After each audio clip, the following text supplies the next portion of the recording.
আমার ঘরোয়া জীবন কাহিনীতে তোমাদের সবাইকে স্বাগত জানাই। আশা করছি তোমরা সবাই ভালো আছো। গতকাল প্রচুর বৃষ্টি হয়েছে, আর এই বৃষ্টির জন্য আমাদের হরি গাছটার পাতাগুলো এত সুন্দর সতেজ হয়ে গেছে। প্রতিদিন তো আমি স্নান করে উঠে জল দিই এবং বিকালের দিকেও একটু দিই। মাটি এখানে খুব একটা নেই, ওই অল্প একটু টবের মধ্যে বসিয়ে রেখেছি। আজকে আকাশের ওয়েদারটা কিন্তু ভীষণ সুন্দর, হাওয়া হচ্ছে সকালবেলায়। আর আজকে সোমবার, আমি যাব মন্দিরে, আবার বাসি কাজগুলো মিটিয়ে স্নান করে চলে যাব বাবার মন্দিরে।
মন্দির থেকে এসে আমি সোজা রান্নাঘরে চলে এসেছি।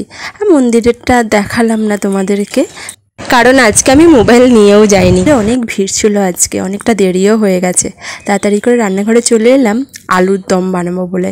আজকে ভাবছি একটু লুচি আলুর দম বানিয়ে খাবো, তাই আলুগুলো কেটে রেখেছিলাম, সিদ্ধ করে নেব, ওই জন্য কড়াইটা বসিয়ে দিয়েছি। আর আমাদের বাড়িতে লুচি খেতে কেউ ভালোবাসে না, তাই আমি মাঝে মধ্যেই নিজের জন্য অল্প করে বানাই। বিশেষ করে এই সোমবারটা একটু বানিয়ে নিই। সারাদিন খাবো, তবে লুচিটা সারাদিন খেতেও ইচ্ছা করে না। একটু সাবু ভিজিয়ে রেখেছি, সেই সাবুটা সন্ধ্যেবেলার দিকে খেয়ে নেব। আমি এদিকে আটা মাখতে বসে পড়েছি, সামান্য একটু চিনি দিয়ে দিলাম আর পরিমাণ মতো লবণ দিয়ে আটাটা ভালো করে মেখে নেব। এতে সামান্য একটু ময়দাও দিয়েছি, যেহেতু লুচি বানাবো তো, তাই একদম আটার ভালো লাগবে না। আর আজকে যেহেতু ফলহারিণী অমাবস্যা, তাই প্রচুর মানুষের ভিড় হয়েছে মন্দিরে।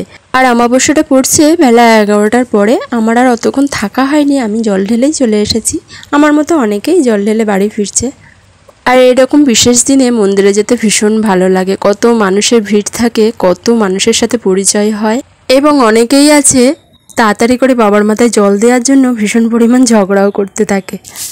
এদিকে আমি আলুর দম বানাবো বলে আলুটা সিদ্ধ করে রেখেছি, আর এতে টমেটো দেবো আর একটু আদা গ্রেট করে দেবো। আর আমি লুচিটা তৈরি করব বলে সাদা তেল ব্যবহার করছি। আর আমার তো লুচি ভাজা ভীষণ অল্প পরিমাণ তেলে আমি ভাজবো, যতটা পারি তেল কম খাওয়ার চেষ্টা করি। আর ওই ডুবো তেলে ভাজাটা আমার ঠিক পছন্দ হয় না। আর তোমরা নিশ্চয়ই ভাববে এই অল্প তেলের মধ্যে কিভাবে লুচি ভাজা হবে। আমি আবার এর মধ্যেই ভেজে ভেজে তুলে আবার ওই লুচিটাকে ড্রাই করব, যাতে একেবারেই তেল না থাকে লুচির মধ্যে।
আর লুচির সাথে আলুর দমটাই কিন্তু বেশি যায়, তাই আমি এইভাবে সিম্পলভাবেই আলুর দমটা বানাচ্ছি।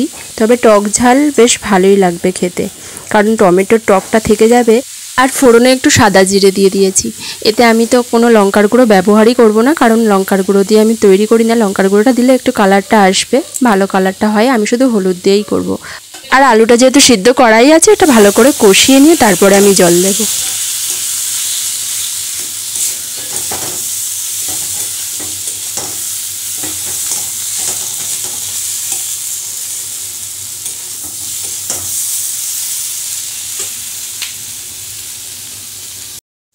এদিকে আমার আলুর দমটা মোটামুটি কষানো হয়ে গেছে। তবে আকাশের যা ওয়েদার, মনে হচ্ছে আজকেও প্রচুর বৃষ্টি হবে, যেহেতু অমাবস্যা রয়েছে।